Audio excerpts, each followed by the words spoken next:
ओम मंगलम मंगलम, ओम मंगलम मंगलम, ओम मंगलम मंगलम। Hello everyone student, कैसे हो आप सभी लोग। बच्चा पार्टी आज का जो हमारा जो लेक्चर है वो बात करेंगे हम चैप्टर नंबर 2 का जो सॉल्यूशन है।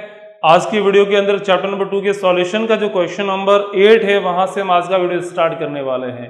इससे पीछे वाला जो वीडियोस था हमारा, उसके अंदर हमने क्वेश्चन 1 से लेकर के क्वेश्चन 7 तक हमने डिस्कस किया था। यदि किसी स्टूडेंट को चाहिए क्वेश्चन नंबर 1 से लेकर के क्वेश्चन नंबर 7 तक का सॉल्यूशन चाहिए तो डिस्क्रिप्शन बॉक्स के अंदर लिंक दे रखा है, वहां से जाकर के आप उस वीडियो को देख सकते हैं। ठीक है बच्चा पार्टी, ठीक है। बिना किसी देरी के आज का वीडियो स्टार्ट करते हैं। मैं मंगल सुधार आप सभी का बहुत बहुत स्वागत, आदाब, अभिनंदन इस्तेमाल करता हूं आपके अपने प्यारे से खूबसूरत से अच्छे से डिजिटल प्लेटफॉर्म्स मेटोर मंगल पे। तो बिना किसी देरी के वीडियो को स्टार्ट करते हैं। बेटा आज का जो क्वेश्चन नंबर 8 जो दिया गया है वो दिया गया है कि एक हमारे पास में समांतर प्लेट संधारित्र है। ओके, समांतर प्लेट संधारित्र को आवेशित किया गया है। इसका जो एरिया आपको दिया गया है वो दिया गया है 6 × 10⁻³ मीटर स्क्वायर। ओके, यहाँ पे डिस्टेंस आपको दी गई है लाला, वो डिस्टेंस दे रखी है 3 mm और आपको इसका कैपेसिटेंस निकालना है, उसकी धारिता निकालने की सी की वैल्यू क्या होगी। ठीक है, तो अपन स्टार्ट करते हैं। देखिए यहाँ पे जो इसका जो मीडियम है, अंदर जो माध्यम भरा गया वो क्या है, निर्वात है। और हमें पता है कि निर्वात के अंदर जो फॉर्मूला होता है धारिता का, वो फॉर्मूला होता है A∈0/d। बस आपको फॉर्मूला अप्लाई करना, बहुत हलवा सवाल है। ठीक है, ए का वैल्यू दे रखा है कितना, 6 × 10⁻³ इंटू एप्सिलॉन बेटा कितना होता है 8.85 × 10⁻12 अपॉन में डिस्टेंस कितना दिया है 3 mm। mm को मीटर में कन्वर्ट करेंगे तो बेटा आंसर आएगा 3 × 10⁻³ मीटर। बस इसको सॉल्व करना है। ये तो कोई भी कर सकता है, गली गली में बच्चा कर रहा है। देखो इसको कैंसिल कर दो, कितना आएगा 2 आएगा। ओके, -3 से -3 कैंसिल हो जाएगा। 2 का मल्टीप्लाई 8.85 से करेंगे तो आएगा आंसर 17.7 × 10⁻12, जिसको अपन सॉल्व करेंगे तो लिख सकते हैं 17.7। अरे 10⁻12 को लाला क्या लिखा जा सकता है, उसको लिखा जा सकता है पिकोफैरेड। क्या लिख सकते हैं, पिकोफैरेड। ठीक है, ये आंसर आ गया। यदि अप्रोक्सीमेटली आपको बात करनी है तो आप लिख सकते हो सी की वैल्यू अप्रोक्सीमेटली क्या निकल के आएगी 8 पिकोफैरेड। ओके, ठीक है। अब क्वेश्चन नंबर इसी के अंदर ही अगला जो पार्ट दिया गया है वो लाला दिया गया है, हाँ, कि इसे V = 100 वोल्टेज के एक सोर्स से जोड़ दिया जाए। संभरण का मतलब उसको सप्लाई दी जाए 100 वोल्टेज की, तो कि इसके ऊपर आवेश कितना आएगा, आवेश पूछा गया है। तो कोई भी कर सकता है। फॉर्मूला आवेश का क्या होता है, Q = CV। ये फॉर्मूला अप्लाई करेंगे। C की वैल्यू कितनी लाला बोल, 18 पिकोफैरेड। पिको का मतलब 10⁻12। V का मान कितना 100। सॉल्व करेंगे तो क्या मिलेगा आंसर 18 × 10⁻10 कूलम। या फिर कोई बोलेगा नहीं सर मैं तो इसको लेकर के सॉल्व करूंगा, कर ले भाई, कौन मना कर रहा है तेरे को। ठीक है ना, तो यहां से लिखेंगे ये लगभग में आंसर आएगा, लेकिन यहां से लिखेंगे तो अपन लिखेंगे 17.7 × 10⁻10 कूलम। कहीं से भी कर ले, आंसर तो सही नहीं आना है। क्वेश्चन नंबर 9 को करते हैं। ठीक है, क्वेश्चन नंबर अपन 9 को डिस्कस करते हैं। बेटा समझ में आ गया क्या, लिख दो फटाक से कॉपी के अंदर। ठीक है, जल्दी से लिखो, फिर मैं रब करता हूँ, या फिर स्क्रीनशॉट भी ले सकते हो। हाँ, किसी लाले को ये भी लग सकता है कि सर आपकी स्पीड जो पढ़ाने की बहुत धीमी है, तो यूट्यूब ने एक अच्छा सा फंक्शन दिया हुआ है, वहाँ पे जाकर के आप स्पीड को 1.5 या 2 गुना करके भी वीडियो को देख सकते हैं, उससे आपका टाइम भी बचेगा। ठीक है, क्वेश्चन नंबर 9 को अपन डिस्कस करते हैं। हाँ, क्वेश्चन नंबर 9 जो लाला दिया गया है वो हमारे को दिया गया है, एक बार देख लेता हूँ क्वेश्चन 9 क्या दिया गया है। ठीक है, क्वेश्चन नंबर 9 को अपन देख लेते हैं। हाँ, क्वेश्चन नंबर 9 दिया गया कि प्रश्न 8 में, अच्छा यही सवाल है, संधारित्र की पट्टिकाओं के बीच में, ये संधारित्र है, इनकी पट्टिकाओं के बीच में डिस्टेंस वही है, d का मान कितना है 3 mm, एरिया कितना है वही है 6 × 10⁻³ अब की बार आपने क्या किया, इनके बीच में एक अब्रक की एक सीट रखी है, अब्रक की एक सीट रखी जिसका बड़ा वैद्युतांक दिया गया है लाला, वो दिया हुआ है 6। अरे सर हमें एक फॉर्मूला पता है, क्या फॉर्मूला पता है कि जब किसी संधारित्र की प्लेटों के बीच में किसी माध्यम को भरा जाता है तो उसकी धारिता बढ़ जाती है और कितनी हो जाती है K गुणा हो जाती है। यदि निर्वात में उसकी धारिता C नॉट है और उसके अंदर यदि माध्यम किसी K को भर दिया जाए तो उसकी धारिता K इंटू C नॉट हो जाती है, K गुणा हो जाती है। यानी कि यहाँ पे धारिता क्या हो जाएगी, अरे K का मान कितना दिया हुआ, मैं मान लेता हूँ कि नई धारिता क्या है, C डैश है, तो कितनी हो जाएगी K into C not. K का मान कितना 6। C नॉट का मतलब क्या होता है, C नॉट का मतलब होता है कि जब माध्यम निर्वात था उस कंडीशन में धारिता कितनी थी, और उस कंडीशन में धारिता हमने आंसर निकाला था, आंसर क्या था 17.7 पिको फेरेड, यानी लगभग लेकर के चले तो अपन 18 भी लिख सकते हैं। तो यहां से आंसर मिलेगा, अरे 8 संग 48 पीछे 4, 6 कम 6 कितना आ जाएगा 108 पिको फेरेड। क्लियर है, ये हमारे पास में नई धारिता का सूत्र आ चुका है। फिर इसने बोला है कि विभव, हाँ स्पष्ट कीजिए क्या होगा जब विभव समरण जुड़ा ही रहेगा। इसने बोला है कि विभव समरण है वो जुड़ा हुआ रहेगा तो उस कंडीशन में क्या होगा, इसने ये पूछा है। ठीक है, तो हम यही क्वेश्चन को अपन यहाँ पे काम में लेंगे। इसने बोला है कि विभव समरण जुड़ा रहेगा, यानी कि 100 वोल्टेज की बैटरी जुड़ी हुई रहेगी तो क्या होगा, आपको नया आवेश ज्ञात करना है। तो आवेश का फॉर्मूला क्या, अरे जब आप यहाँ पे बैटरी को जोड़ दोगे 100 वोल्टेज की बैटरी को, अब धारिता बढ़ चुकी है तो आवेश भी क्या होगा, अरे वोल्टेज वही रखा हुआ है, धारिता बढ़ गई है यानी कि उसकी धारिता मतलब आवेश धारण करने का आवेश बढ़ जाएगा। कितना आवेश आएगा, अरे फॉर्मूला आवेश ज्ञात करने का क्या फॉर्मूला, CV, C का मान कितना हुआ 108, पिको का मतलब 10 की घात -12, V का मान कितना 100, इसको सॉल्व करो कितना आएगा 108 इंटू 10 की घात -10 कूलम, ये आवेश आ जाएगा। अरे इससे पहले भी तो हमने आंसर निकाला था, वो आंसर कितना आया था, वो आंसर आया था 18 इंटू 10 की घात -10 कूलम, लेकिन अब आपकी धारिता बढ़ी है तो यहाँ पे इसका आवेश भी बढ़ जाएगा। दूसरा बोला है इसने कि समरण को हटा लिया जाएगा, अरे समरण को हटा लिया जाएगा तो क्या होगा, आवेश तो वही रहेगा ना, आप समरण को यहाँ से हटा लेते हो तो आवेश तो बेटा क्या रहेगा, वही रहेगा, यानी कि आवेश की वैल्यू क्या रहेगी, आवेश की वैल्यू रहेगी 18 इंटू 10 की घात -10, तो विभवांतर चेंज हो जाएगा। C की वैल्यू कितनी है 108 पिको फेरेड, तो यहाँ से अपन लिख सकते हैं 108 इंटू 10 की घात -12, तो यहाँ से विभव का मान निकल के आएगा, अरे फॉर्मूला Q अपन में C, Q का मान कितना 18 इंटू 10 की घात -10, V का मान C का मान कितना 108 इंटू 10 की घात -12, एक नया विभव निकल के आ जाएगा, इसको सॉल्व कर दीजिए, ऊपर जाएगा और ये कैंसिल होगा, 10 की घात -2 ऊपर गया तो कितना हो जाएगा 18 इंटू 10 की घात 2 यानी कि 100 बटा 108 यानी कि 1800 बटा 108, इसको सॉल्व करो, आंसर जो भी निकल के आएगा उसको लिख दो। तो मैंने जो तरीका था वो आपको मैंने तरीका बता दिया, इस तरीके से बेटा इसको सॉल्व करने वाले, क्योंकि सीधा सा मतलब है कि आप बैटरी को हटा दोगे, बैटरी को हटाने की वजह से इसके ऊपर जो नया विभव आएगा वो नया विभव क्या होगा, विभव चेंज होगा ना, अरे धारिता चेंज होगी, विभव चेंज होगा, क्योंकि आवेश वही रहेगा, आवेश कितना रहेगा 18 इंटू 10 की घात -10। तो ये भी सॉल्व हो चुका है, जो भी आंसर आएगा आप देख लेना। हाँ, क्वेश्चन नंबर अगला करते हैं, क्वेश्चन नंबर 10 दिया गया है, क्वेश्चन नंबर 10 को अपन सॉल्व करते हैं। बेटा लिख दिया कॉपी में, जल्दी से लिख लो फिर मैं रब करता हूं, ठीक है।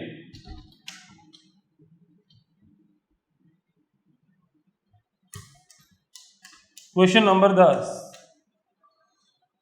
क्वेश्चन नंबर 10 दिया गया है 12 पिको फेरेड का एक संधारित्र है, 50 वोल्ट की बैटरी से जुड़ा है। अच्छा, एक संधारित्र है जिसकी धारिता दे रखी है पिको फेरेड, कितना पिको फेरेड दिया गया, छोटा पी आएगा ना, इसमें यह भी ध्यान रखना छोटा पी आएगा, पिको फेरेड 50 वोल्ट की बैटरी से जुड़ा हुआ है। बैटरी की वोल्टेज आपको दिया गया है 50 वोल्ट, ओके, बैटरी का वोल्टेज दिया गया 50 वोल्टेज।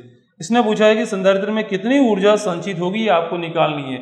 अरे भाई बड़ा सिंपल फॉर्मूला, 1/2 CV², क्या होता है 1/2 CV², 1/2 C का मान कितना 12 पिको फेरेड, पिको का मतलब 10 की घात -12, वोल्टेज कितना दिया हुआ है 50, 50 का क्या करना पड़ेगा स्क्वायर, यानी कि 50 इंटू 50, इसको सॉल्व करेंगे तो आंसर क्या मिलेगा, इसको 6 बार कैंसिल हो जाएगा। क्या मैं इसको ऐसा लिख सकता हूँ 6 पंचे 30 और 5, अरे भाई देखो इसको ऐसा लिख सकते हैं 25 इंटू 25 कितना, मतलब 50 इंटू 50 कितना हुआ 2500, 25 को मल्टीप्लाई 6 से करेंगे कितना आएगा, या फिर ऐसा भी कर सकते हैं 6 पंचे 30, 30 पंचे 150, अरे हो सकता है ना ऐसा, नया समझ में, इंटू 10 की घात -10, देख लो आप, यही आएगा आंसर।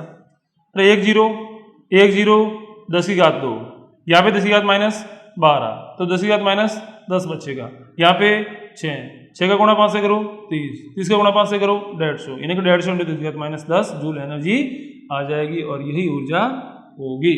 ओके, चेक कर लो आंसर यही आएगा। ओके, क्वेश्चन नंबर 11 करते हैं हम। क्वेश्चन नंबर 11 जो बेटा दिया गया है उसको हम डिस्कस करते हैं।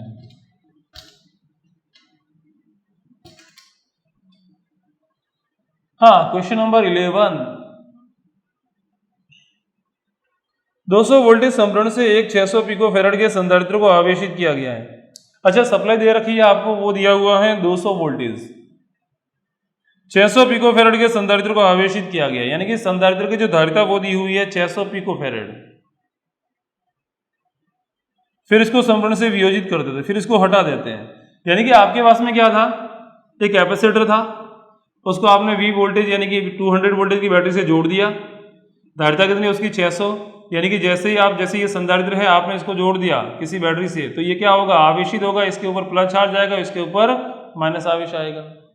ओके, तो हम क्या करेंगे, यहाँ पे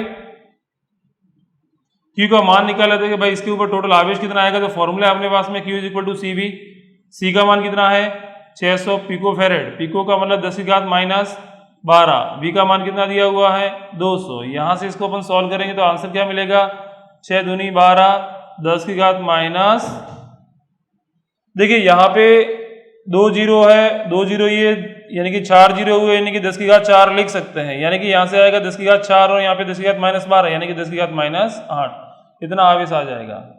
ये हमारे पास में टोटल आवेश आ चुका है। ठीक है, उसके बाद में जो क्वेश्चन के अंदर पूछा गया है वो पूछा गया है बेटा, वो पूछा गया है, एक बार देख लेते हैं। हाँ,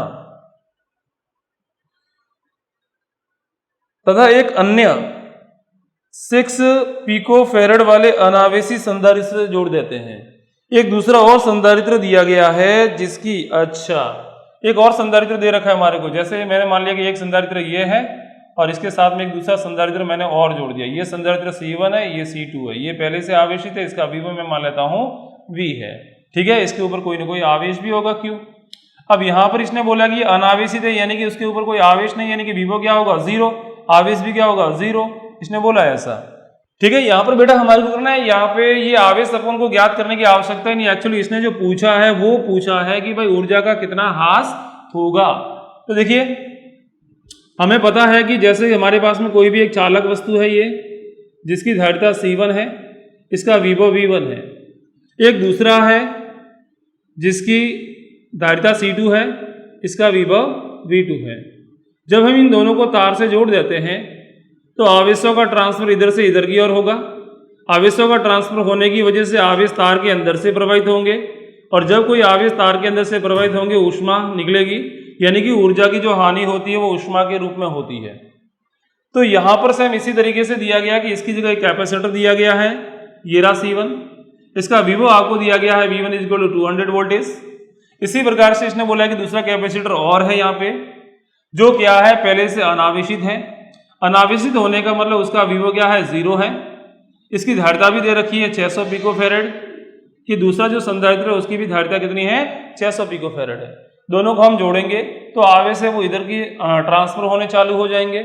तो कि भाई कितनी ऊर्जा निकलेगी, तो ऊर्जा का जो ह्रास होता है उसका फॉर्मूला होता है delta is equal to 1/2 C1 C2 upon में C1 plus C2 V1 minus V2 का होल स्क्वायर। बस ये फॉर्मूला आपको अप्लाई करना है, सिंपल फॉर्मूला है, इस फॉर्मूले को अप्लाई करो आंसर आ जाएगा। C1 का मान कितना दिया हुआ है लाला, C1 का जो मान दिया गया है वो दिया गया है 600 पिको फैराड, यानी कि 600 पिको का मतलब 10 की घात माइनस 12। अरे C2 का मान कितना दिया हुआ है 600 इंटू 10 की घात माइनस 12। ओके ठीक है, अपॉन में लिखेंगे C1 प्लस C2, यानी कि दोनों का टोटल करना है। अरे 600 और 600 कितना हो जाएगा 1200, और पिको है तो लिखेंगे 10 की घात माइनस 12 लिखेंगे। ओके, बस इसको सॉल्व करना है। हाँ, V1 माइनस V2 का होल स्क्वायर, V1 का मान कितना 200, V2 का मान कितना 0, 200 में से 0 गया 200, 200 का क्या करना है स्क्वायर, यानी कि 200 गुणा 200 करना पड़ेगा। ओके, बस इसको सॉल्व कर दो आंसर आ जाएगा। 2 0 से 2 0 कैंसिल हो गए, 10 की घात -12 से 10 की घात -12 कैंसिल हो गए। यहां पर हमारे पास में जो आंसर आएगा वो आंसर आएगा, देखो, हाँ देखिए यहां पर दिया हुआ है 12 है ना। मैं ऐसा करता हूं 6 से काटता हूं इसको, तो कितनी बार कटेगा? 2 बार कटेगा। ठीक है, मैं ऐसा करता हूं 2 से इसको भी काट देता हूं तो 100 आएगा। 2 को मैं इससे काट देता हूं तो कितना आएगा बेटा? 100 आएगा। ठीक है, यहां पर 100 बच गया, यहां पर 100 बच गया, और यहां पे 600 बच गया। यानी कि 2 0 2 0 2 0, यानी कि 6 0, यानी कि 10 की घात 6 लिखेंगे। यहाँ पे क्या लिखेंगे? 10 की घात -12। 10 की घात -12 में से 10 की घात 6 गए, यानी कि कितना आएगा? 10 की घात -6 आएगा, और आगे बेटा क्या आ जाएगा? 6, यानी कि ये आंसर बेटा निकल के आएगा। ओके, तो बड़ा सिंपल क्वेश्चन था, फर्जी क्वेश्चन है। ठीक है, तो एक बार देख लेते हैं आंसर यही है क्या? हाँ, 6 × 10⁻⁻6 जूल निकल के आ रहा है। ठीक है, अगला क्वेश्चन करेंगे, क्वेश्चन नंबर 12 करेंगे। ठीक है, रब कर दो इसे, लिख दिया कॉपी में। ठीक है, क्वेश्चन नंबर 12 करेंगे हम।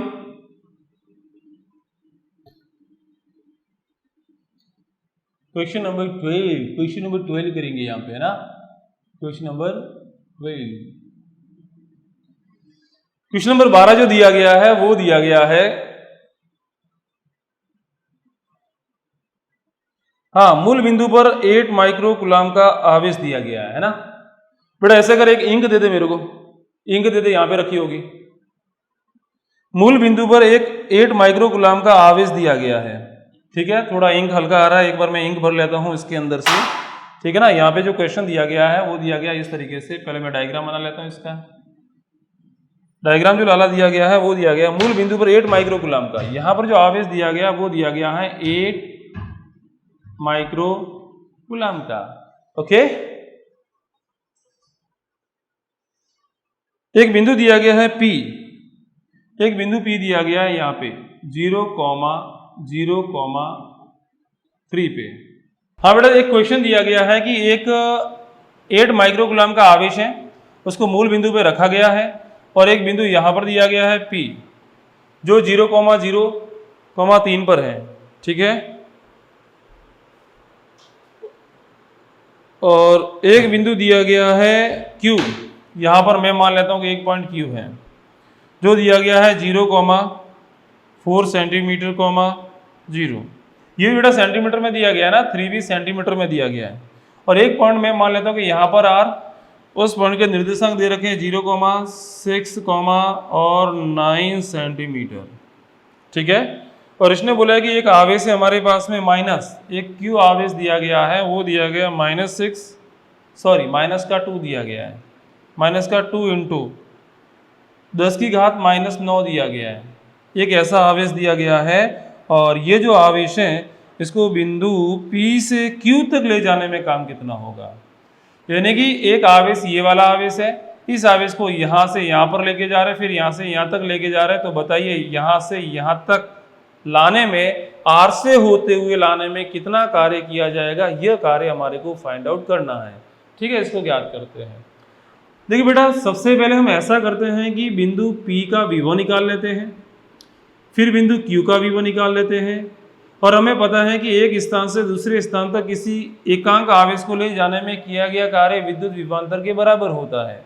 हमें पता है बेटा, ये फॉर्मूला पता होना चाहिए कि एक पॉइंट का विभव VA है और एक पॉइंट का विभव VB है, और किसी आवेश Q को आप इस स्थान से इस स्थान तक लेके जा रहे हैं, तो किया गया कार्य कितना आता है? तो फॉर्मूला होता है Q = VB - VA। अरे फॉर्मूला होता है, देखो यहाँ से यहाँ तक ले जाने में किया गया कार्य, यानी कि VB - VA = क्या लिखेंगे? W में Q लिखते हैं ना, तो यहीं से फॉर्मूला बनेगा W का क्या बनेगा? Q × VB - VA। विभवांतर कैसे लिखते हैं? जिस स्थान से जिस स्थान पर जा रहे हैं इसे बोलेंगे अंतिम स्थिति, इसे बोलेंगे प्रारंभिक स्थिति। तो ऐसे क्या लिखेंगे? अंतिम स्थिति माइनस प्रारंभिक स्थिति ही आपको लिखना है। ओके, हाँ, एक बात मैंने और भी आपको जब मैंने लेक्चर पढ़ाया था उसके अंदर एक चीज ये भी समझाई थी कि किसी आवेश को एक स्थान से दूसरे स्थान तक ले जाते हैं तो किया गया कार्य होता है वो पथ पर डिपेंड नहीं करता है।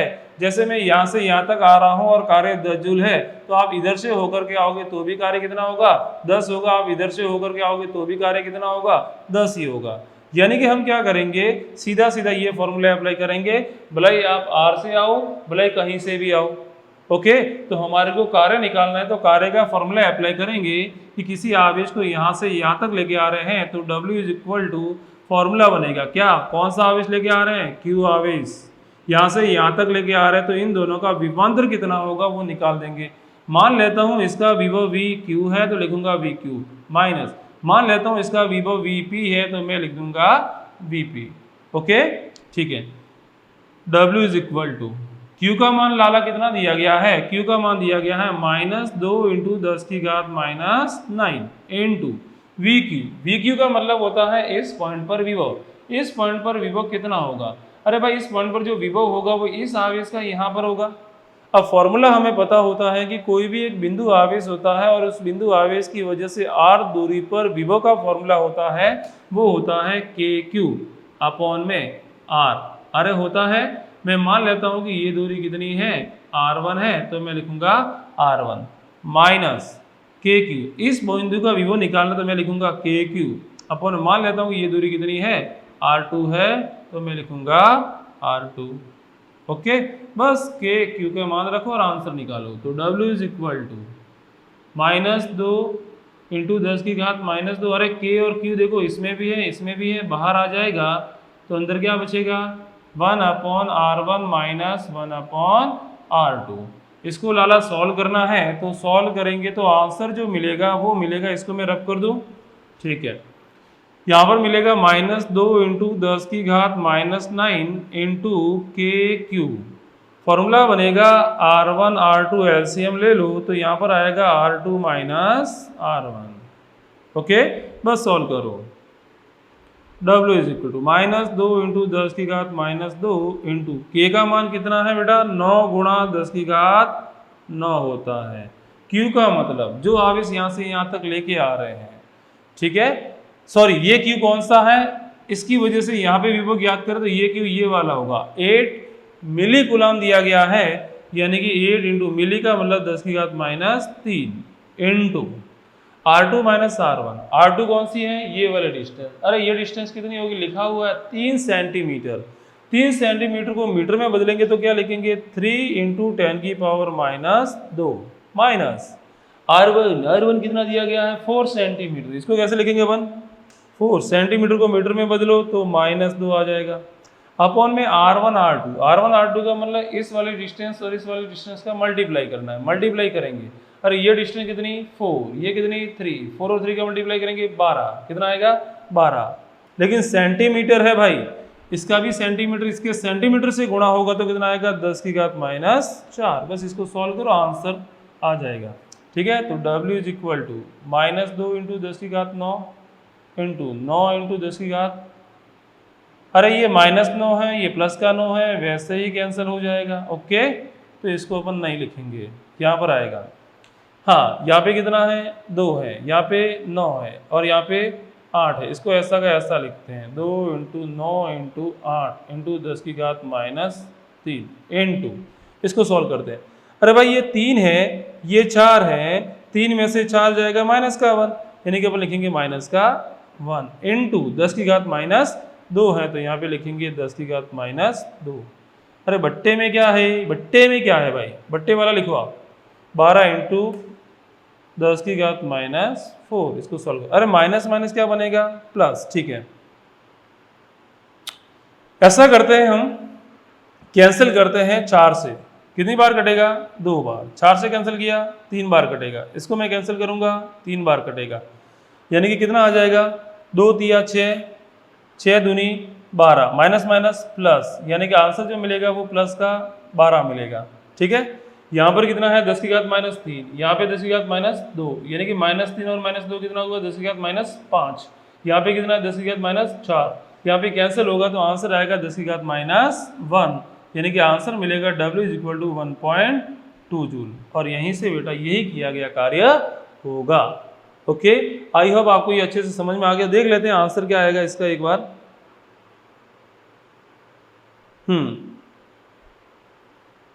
1.2 जी ले रहा है, ऑब्वियसली यही आंसर निकल के आएगा। ठीक है, तो बेटा सही है। अगला क्वेश्चन करते हैं, क्वेश्चन नंबर 13 करते हैं। और जो क्वेश्चन नंबर 13 जो दिया गया है वो बहुत ही हलवा सवाल है। कैसा सवाल है? हलवा। ठीक है, इसको करेंगे अपन। तो एक बार मैं इसको रफ कर लेता हूं।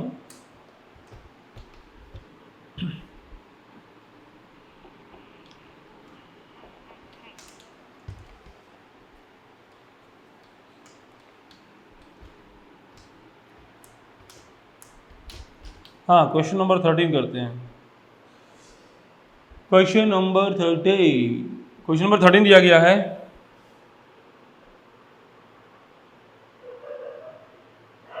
बी भुजा वाले घन, एक बी भुजा वाला घन दिया गया है, इसकी भुजा दी हुई है बी।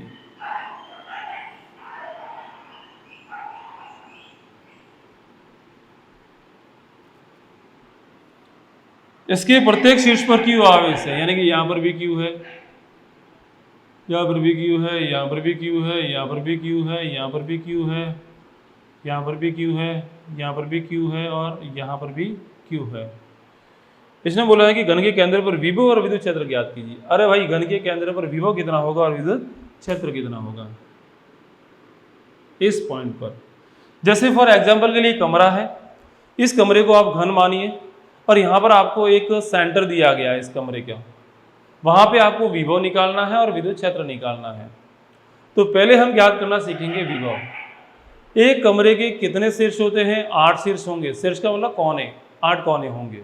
ठीक है, तो हम क्या करेंगे, उस केंद्र पर प्रत्येक कोने की वजह से जो विद्युत क्षेत्र होगा, मतलब प्रत्येक कोने के ऊपर जो आवेश रखा गया है उसकी वजह से जो विभव होगा वो ज्ञात करेंगे। जैसे एक कोने पर आवेश Q रखा गया है और उसकी वजह से जो केंद्र पर विभव आएगा वो सभी कोनों की वजह से आएगा। अरे 8 आवेश दिए हुए हैं ना, तो एक आवेश की वजह से निकाल दो और सभी की वजह से भी ऐसा ही आने वाला है, इसलिए एक का निकालो, 8 से गुणा कर दो, टोटल विभव निकल के आ जाएगा। क्लियर है? तो हम लिखेंगे, तो लेकिन इसके लिए आपको डिस्टेंस तो पता होनी चाहिए ना, कि V इज इक्वल टू लिखेंगे KQ अपॉन में X। X का मतलब होता है किसी कोने से ये वाले डिस्टेंस, ये x कितनी होगी ये आपको निकालनी पड़ेगी। ठीक है, तो ये निकालेंगे अपन। k का मान कितना दिया गया? 9 इंटू q का मान 9 इंटू 10 की घात 9 लिखेंगे। अच्छा, आपको इनके आवेश नहीं दे रखे तो आप केवल इतना लिखो kq। अब x आपको निकालना पड़ेगा। बेटा x कितना होगा? देखिए, घन के 2 कोने में ले रहा हूं विकर्ण। किसी भी घन का विकर्ण कैसे बनेगा? घन का जो विकर्ण बनेगा वो विपरीत कोनों पर 2 आवेश होंगे, 2 विपरीत कोने होंगे, उन दोनों विपरीत कोनों को बनाएंगे तो एक विकर्ण बनेगा। और घन के विकर्ण का फॉर्मूला होता है, वो फॉर्मूला होता है √3 गुणा होता है। विकर्ण कितना होता है उसका? √3 गुणा होता है। यदि किसी घन की भुजा A है तो घन का जो विकर्ण आएगा, विकर्ण भी कौन सा? दोनों विपरीत जो कोने होते हैं उनको मिलाने वाली रेखा, जो विकर्ण मिलेगा वो कितना होगा? √3 गुणा होता है। भुजा A दे रखी है तो A लिखेंगे, भुजा B दे रखी है तो B लिखेंगे। ओके, तो यहाँ से अब यहाँ पर जो आवेश दिया गया है वो मतलब आपको जो पॉइंट दिया गया है वो सेंटर पे दिया गया है, यानी कि विकर्ण का बीच वाला बिंदु दिया गया है। विकर्ण के बीच बिंदु से उस कोने तक की दूरी कितनी होगी? अरे पूरा विकर्ण कितना होता है? √3 होता है, तो आधा कितना होगा? क्योंकि सेंटर तो उसके बीच में होगा ना, तो ये वाली डिस्टेंस निकल के आएगी, वो आएगी √3 अपॉन में 2 आ जाएगी। ये x का मान आ गया, बस x का मान रखो यहाँ पे, √3 अपॉन में 2 भी, तो कितना आएगा? v इज इक्वल टू 2 ऊपर चला जाएगा, यानी कि KQ अपॉन में √3b। ओके, अब ये तो किसी एक आवेश की वजह से केंद्र पर विभव आया। ऐसे तो टोटल कितने आवेश होंगे भाई? इसका भी विभव यहाँ पर होगा, इसका भी यहाँ पर होगा, इसका भी होगा, इसका भी होगा, इसका भी होगा, इसका भी होगा, और सेम होंगे सभी। तो टोटल विभव निकालने के लिए हम क्या करेंगे? V net is equal to 8 से गुणा कर दो, कितना आएगा? 16 KQ अपॉन में √3b, और यही आंसर होगा नेट विभव का। ओके, बड़ा सिंपल क्वेश्चन है। अगला क्वेश्चन करते हैं। हाँ, इसने पूछा है कि इसी पॉइंट पर विद्युत क्षेत्र कितना होगा, इसी पॉइंट पर। हाँ बेटा, इसी पॉइंट पे जो विद्युत क्षेत्र निकल के आएगा वो निकल के आएगा 0। कैसे? देखिए, जैसे इस पॉइंट की मैं बात कर रहा हूं, इस पॉइंट पे ये वाले आवेश का जो विद्युत क्षेत्र आएगा उतना ही विद्युत क्षेत्र इसका भी आएगा। यहाँ पर दोनों एक दूसरे को कैंसिल कर देंगे। क्यों? क्योंकि जो अपोजिट, एक दूसरे के विपरीत कोनों पर जो आवेश होंगे उनकी वजह से केंद्र पे जो विद्युत क्षेत्र आएगा वो परिमाण में बराबर और दिशा में विपरीत होगा, तो दोनों एक दूसरे को निरस्त करेंगे। इसी प्रकार से ये वाले आवेश और इस वाले आवेश की वजह से यहाँ पे जो विद्युत क्षेत्र आएगा वो एक दूसरे को कैंसिल करेगा। अरे सममिति है ना इसके अंदर। इसी प्रकार ये वाला आवेश और ये वाला जो आवेश है वो दोनों एक दूसरे को कैंसिल करेंगे। इस वाले आवेश की वजह से और इस वाले आवेश की वजह से यहाँ पे जो विद्युत क्षेत्र आएगा वो दोनों एक दूसरे के विपरीत होंगे, वो दोनों एक दूसरे को कैंसिल करेंगे। इस तरीके से सभी आवेशों की वजह से जो नेट इलेक्ट्रिक फील्ड निकल के आएगा वो केंद्र पे निकल के आएगा, ई केंद्र पर वो बेटा कितना आ जाएगा, 0 आएगा। ओके, आई होप आपको ये अच्छे से समझ में आ गया होगा। ठीक है, तो बच्चा आज के लिए इतना ही, और बहुत बहुत धन्यवाद आप सभी का। आपने यदि वीडियो पसंद आया तो वीडियो को लाइक करें, शेयर करें, और आज चैनल पर पहली बार है तो चैनल को सब्सक्राइब जरूर करें ताकि मेरे को और भी वीडियोस बनाने के लिए मोटिवेशन मिलता रहेगा। बच्चा आज के लिए इतना ही, फिर मिलते हैं कल क्वेश्चन नंबर 14 के साथ में। Thank you.